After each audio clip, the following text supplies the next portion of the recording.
Hey everyone, I'm Corey, and welcome to my writing channel, where I get into all the technical aspects of writing narrative prose, in the hopes I might ease the learning curve for all you aspiring writers out there. In this video, I'm going to dissect a great writing technique I picked up on while studying the writing style of Herman Wouk, a renowned American war novelist. Let's get into it.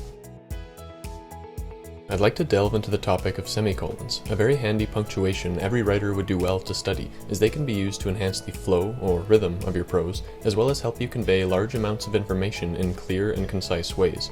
In addition, semicolons enable you, as a writer, to express various stylistic leanings, a key component in developing a unique voice. Fundamentally, a semicolon is used to join two independent clauses, such as, Bob liked bow hunting, the fresh air and long treks kept him sane.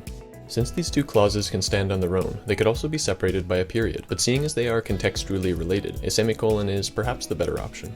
Now, I'm not gonna lie, I struggled with understanding semicolons in the past. They are versatile, which makes their exact purpose a bit hard to pin down, so don't feel bad if you have a hard time wrapping your head around them. It just takes time. What I learned studying the writing style of Herman Wouk helped me a lot with regards to one usage of the semicolon in particular, namely, using semicolons before conjunctions like and or but, so as to seamlessly continue along one line of thought when a period would be too jarring and a comma too soft. Think of it like this. A semicolon causes the reader to pause about as much as a period, but without departing from the current train of thought.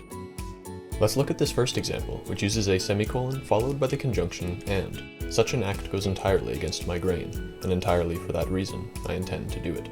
If a comma were used here instead, the sentence may mislead the reader into thinking that what comes after the comma is additional information on how else this act affects him. Something like, such an act goes entirely against my grain, and disturbs me greatly.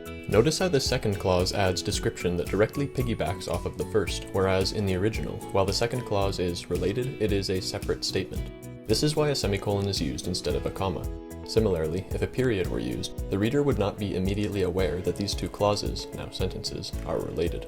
For a long time, I had the tendency to use periods for something like this, so it was a revelation when I learned that a semicolon was just the punctuation I was looking for. Another great technique Wouk uses often is to have several clauses, in this case 3, each separated by a semicolon, the last of which is followed by the and conjunction. Harriman heartily shook Stalin's hand. The plethoric little Russian admiral grasped the hands of Sloat, Henry, and Stanley, and all over the room the banquet dissolved into great handshaking, backslapping, and embracing. This is a great way to describe a large amount of information without breaking up the flow of the sentence or confusing the reader with too many ands.